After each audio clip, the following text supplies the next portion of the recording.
Welcome to Man Does Tech, where I solve the problems you didn't even know you had. You start by reproducing the value error with a minimal input so you see the exact message and line. Once reproduced, inspect variables and types at that line, print or log them. Make sure to isolate the failing expression rather than scanning unrelated code.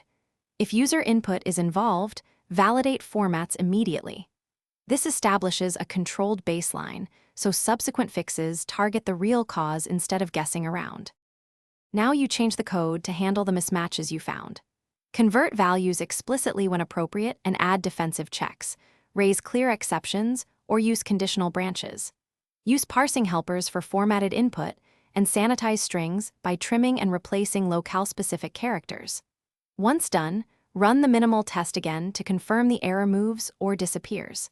If it persists, step through with a debugger to watch how values transform in real time. Finish by hardening the area. Add unit tests that exercise normal and edge cases, plus clear error messages for users.